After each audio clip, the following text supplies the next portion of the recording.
Wa an Amri wa ibnil Ahwas al-Jushami radhiyallahu anhu annahu sami'a an-nabiy sallallahu alaihi wasallam fi hajjatil wada' yaqulu ba'da an hamidallaha ta'ala wa athna alaihi wa dzakara wa wa'az thumma qala ala wastawsu bin nisa'i khairan fa innama hunna awanin 'indakum laisa tamlikuna minhunna syai'an ghairu dzalika illa ayyatina bi fahishatin mubayyinah fa in fa'alna fahjurhunna fil madaji' wadribuhunna darban ghairu mubarrih fa in ata'nakum fala tabghu 'alayhinna sabila ala inna lakum 'ala nisaikum haqqan wa linisaikum 'alaykum haqqan fa haqqukum 'alayhinna alla yuti'na furushakum man tarkihun wa la ya'dhanna fi buyutikum liman takrahun ala wa haqquhunna 'alaykum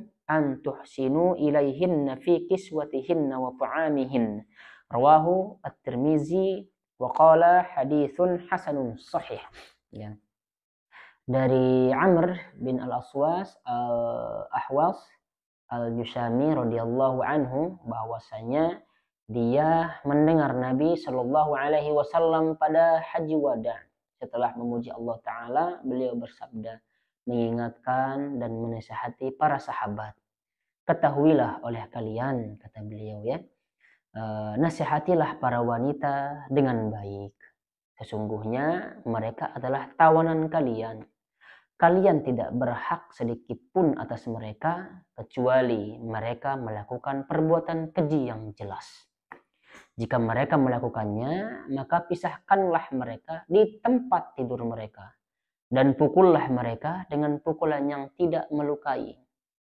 Jika mereka menaatimu, maka janganlah kalian mencari dalih untuk menyusahkan mereka.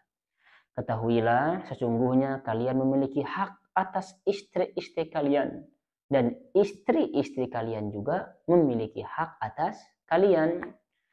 Nah, hak kalian atas mereka adalah tidak boleh mengizinkan seseorang yang kalian tidak senangi berada di atas ranjang kalian, atau memasukkan seseorang yang kalian tidak senangi ke rumah kalian. Ketahuilah, hak mereka atas kalian adalah memperlakukannya dengan baik dalam pakaian dan makanan. Hadis ini sahih, diriwayatkan oleh At-Tirmizi. Dia berkata hadis ini hasan sahih. Satu-satu kita akan bahas, dan tidak mengizinkan seorang yang kalian tidak senangi di rumah kalian. Tidak mengizinkan seorang pun yang engkau tidak senangi masuk ke rumah kalian, walaupun itu termasuk ibunya atau bapaknya, bapak dari istri kita. Ya, misalnya, lalu contoh ini, ada seorang suami yang dia tidak suka kalau ada si A datang ke rumahnya, maka wajib bagi seorang istri untuk tidak membukakan pintu tersebut, tidak membukakan pintu rumahnya. Betul, wajib bagi istri. Ingat ya, walaupun paman misal, walaupun adik, misal adik iparnya si suami misal ya, walaupun kakak ipar ya, bibinya, nah itu tidak boleh dia mengizinkan orang tersebut masuk ke rumah suami apabila suami tidak suka dengan orang yang bersangkutan. Itu kuncinya ya. Tapi kalau kita hanya mengikuti perasaan, masa sih suami tidak mengizinkan adik saya ke rumah, udah masuk sajalah nggak apa-apa. Nah, ini tidak boleh. Sebab apa? Sebab wajib pada istri ini mentaati suami dalam hal demikian. Ya memang kalau kita ngikutin perasaan ya kita akan menyalahi hadis ini. Namun ya suami yang bijak itu adalah, masa sih ada suami yang tidak mengizinkan mertuanya masuk ke rumah? Masa sih ada suami yang tidak suka dengan adiknya, adik ipar atau kakak ipar? Kalaupun ada, tetap ya bagi istri tidak memberikan adik ipar atau kakak ipar masuk ke rumah tersebut apabila catatannya suami benar-benar tidak suka.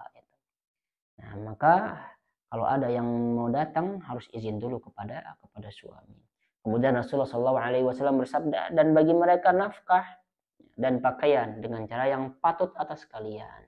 Jadi suami bertanggung jawab ya atas kebutuhan istri, termasuk kebutuhan fisik ya, kebutuhan fisik.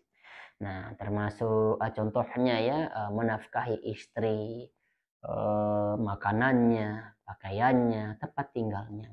Walaupun si istri ini ibarat kata dia adalah orang kaya, tetap ya wajib si suami memberikan nafkah kepada istri semampunya.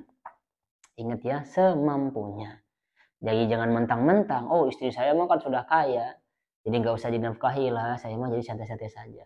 Nggak boleh seperti itu. Mana tanggung jawabmu sebagai suami?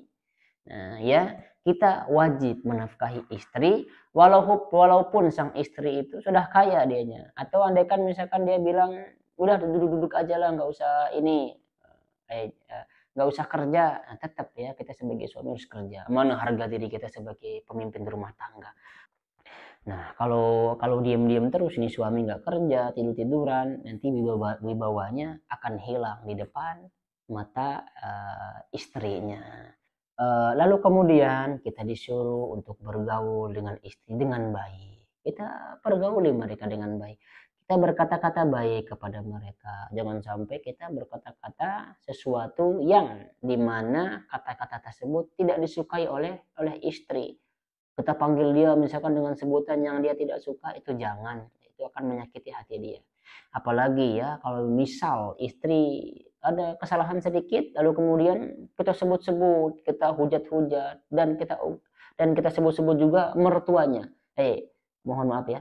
Nah, dan kita sebut-sebut juga orang tuanya, kita sebut dasar anak si ini, oh enggak, kamu enggak ada bedanya dengan ibumu, kamu enggak ada bedanya dengan bapakmu, begini-begini. Jangan ya, jangan seperti itu caranya. Kalau marah, marahnya yang berwibawa, jangan kemana-mana marahnya ya. Nah begitu. Lalu kemudian kalau dia bersalah, kita maafkan.